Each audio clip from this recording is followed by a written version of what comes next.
So మీరు ఎందుకు అసలు ఈ పుస్తకాలకు సంబంధించి బేసిక్గా జనరల్గా గ్రామాల చరిత్రలో, ఊరుల చరిత్రలో, లేదంటే సినిమా వాళ్ళ గురించి ఇలాంటి వాళ్ళ గురించి పుస్తకాలు రాస్తూ ఉంటారు. ఎందుకు మీరు ఒక జగన్మోహన్ రెడ్డి లాంటి వ్యక్తి గురించి మీరు పుస్తకం రాయాలనిపించింది? నేను జగన్మోహన్ రెడ్డి గారి మీదే కాదు సార్, వాళ్ళ ఫాదర్ రాజశేఖర రెడ్డి గారి మీద కూడా బుక్ రాశాను. ఓకే. ఎందుకంటే నేను బేసికల్గా వార్తల అనే ఒక పత్రికలో రిపోర్టర్గా పనిచేస్తూ ఉండేవాడిని. ఓకే. ఆ పత్రికలో పనిచేస్తున్నప్పుడు 2004లో రాజశేఖర రెడ్డి గారు సీఎం అయ్యారు. 2009 వరకు ఆయన ఫస్ట్ టర్మ్ పరిపాలించారు. ఆ పరిపాలన కాలంలో ఆయన చేసినటువంటి సంక్షేమ అభివృద్ధి కార్యక్రమాలు పేద ప్రజలకు, రైతులకు, వీళ్ళందరికీ బాగా ఉపయోగపడ్డాయి. ఓకే. అప్పుడు నా ఫ్రెండ్స్ ఏం చేసేవాళ్ళు అంటే కొటేషన్లు రాయమనేవాళ్ళు, దాని మీద ఆ సంక్షేమ పథకాల మీద కొటేషన్స్ రాయమనేవాళ్ళు. ఓకే. నాకు జర్నలిస్ట్గా ఉన్నాను కాబట్టి నాకు అక్షరాలు పేర్చడం తెలుసు. దానిలో భాగంగా కొటేషన్స్ రాస్తూ ఉండేవాడిని. ఓకే. అట్లా ఆ కొటేషన్స్ రాస్తూ ఉన్న క్రమంలో ఆ కొటేషన్స్ న్యూస్ పేపర్లో రావటం, పెద్ద పెద్ద ఫ్లెక్సీల మీద వేయటం, వీటన్నిటి మీద బాగా పాపులర్ అయినాయి. ఓకే. ఒకానొక సందర్భంలో తెనాలి రాజశేఖర రెడ్డి గారు వస్తున్నారంటే వీటినే వాడారు. నేను రాసిన కొటేషన్స్తే వాడేవాడు. అట్లా నాకు ఆయన మీద చాలా అభిమానం పెరిగింది. ఎందుకు పెరిగిందంటే రాజశేఖర రెడ్డి గారు పెట్టినటువంటి ఆరోగ్యశ్రీ, పేదలకి ఫీజు రియంబర్స్మెంట్, వీటి వల్ల చాలా లబ్ధి పొందారు పేదలు. ఆయన మీద నాకు బాగా అభిమానం పెరిగింది. దాన్ని దృష్టిలో పెట్టుకొని అసలు ఈ పథకాలన్నిటి మీద ఒక బుక్ రాయాలని చెప్పేసి లక్ష్యం సాక్ష్యం బుక్ పేరు.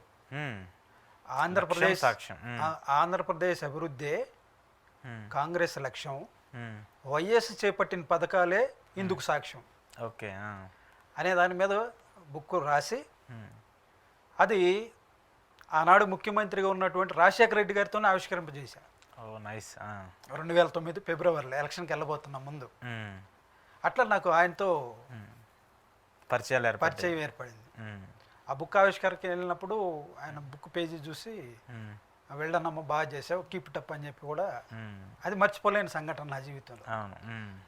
ఆ తర్వాత ఎలక్షన్లో గెలిచారు. కొద్ది రోజులు అయిన తర్వాత రాజశేఖర రెడ్డి గారు చనిపోవడం జరిగింది. ఓకే.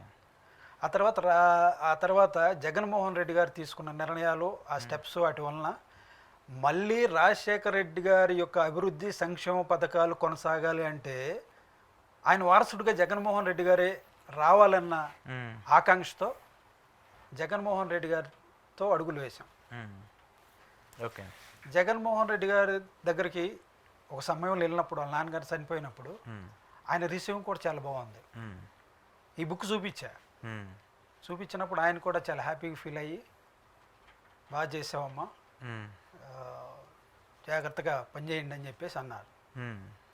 అట్లా ఆయనతో నాకు మొదటిసారి కలిసినప్పుడు ఆ విధమైన రిసీవింగ్ ఉన్నప్పుడు ఇక ఇటువైపు సంక్షేమ పథకాల అభివృద్ధి కార్యక్రమం ఈయన వస్తుందని నమ్మాము. తర్వాత రిసీవింగ్ కూడా బాగుంది. ఇక ఇలాంటి నాయకుడు అమ్మటే నడవాలి, నమ్ముకోవాలని చెప్పేసి అట్లా నడవటం ప్రారంభించాం. అంటే ఇక్కడ నాకు ఒక పాయింట్, రిసీవింగ్ అంటే అంటే చాలామంది మాట్లాడుతూ ఉంటారు, కొంతమంది రాజకీయ పార్టీలకు సంబంధించినటువంటి వ్యక్తులు చాలామంది ఏమంటారంటే జగన్మోహన్ రెడ్డి అసలు ఎవరిని పట్టించుకోరు, ఆయన దగ్గరికి ఎవరిని వెళ్ళినా కూడా నుంచోబెట్టి మాట్లాడతారు, కూర్చోమని కూడా అంటారు, ఆయన ఒక రాజు ఉన్నటువంటి ధోరణి చూపిస్తూ ఉంటారు, నేను రాజు అనేటువంటి ఒక అహంకారాన్ని చూపిస్తారంటే చాలామంది పొలిటికల్గా మాట్లాడుతూ ఉంటారు కదా. మీరు జగన్మోహన్ రెడ్డి గారి దగ్గరికి వెళ్ళి కలిసానని చెప్తున్నారు కదా, ఆయనతో ఉన్నప్పుడు ఎలా అనిపించింది? అలాంటి బిహేవియర్ ఏమైనా జగన్మోహన్ రెడ్డి గారు చేశారు? అసలు ఏముండదు సార్.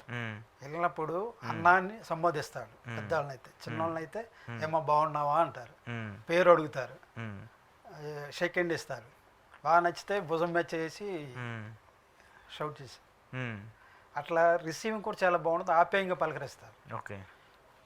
బయట ప్రతిపక్ష నాయకులు కానీ వీరు కానీ అనుకున్నంత ఇది అసలు ఆయన ప్రవర్తనలోనే ఉండదు. ఓకే. చాలా ప్రేమతో ఆప్యాయతతో పలకరిస్తారు. అది మనం చూస్తూనే ఉంటాం, మీడియాలో చూస్తూనే ఉన్నాం. కాకపోతే ఏంటంటే ప్రతిపక్షాలు బురద జల్లాలన్న కాన్సెప్ట్తోనే ఆయన అట్ట అంటారు, కానీ ఆయనకి లేనిదే గర్వం. అవునా? గర్వం ఉండదు ఆయన పలుకులో కానీ ఆయన వాడే మాటల్లో కానీ గర్వం ఎక్కడ కనపడదు. ఓకే. సాఫ్ట్నెస్గా ఉంటాడు, మర్యాద ఇస్తాడు, మర్యాదగా మాట్లాడతాడు, ఆప్యాయతతో మాట్లాడతాడు. ఓకే. ఇది చూసి నేను ఆయన మీద అసలు ఆత్మీయుడని ఇంకో బుక్ రాశా. ఓకే. ఓదార్పు యాత్రకు వెళ్ళబోయే ముందు ఒక బ్రోచర్ తయారు చేశా, ఆత్మీయుడు అని చెప్పి. అది కూడా జగన్మోహన్ రెడ్డి గారితో ఆవిష్కరణ చేయించా. ఆ ఆత్మీయుడు అది రాసిన తర్వాత మళ్ళీ ఇక 2013, 2012 ఆ ప్రాంతంలో నాయకుడు అని చెప్పి ఒక డైరీ చేసేవాడిని every year. New year diary చేస్తారు కదా, దానిలో ఏం చేసేవాడిని అంటే ఒక పక్కన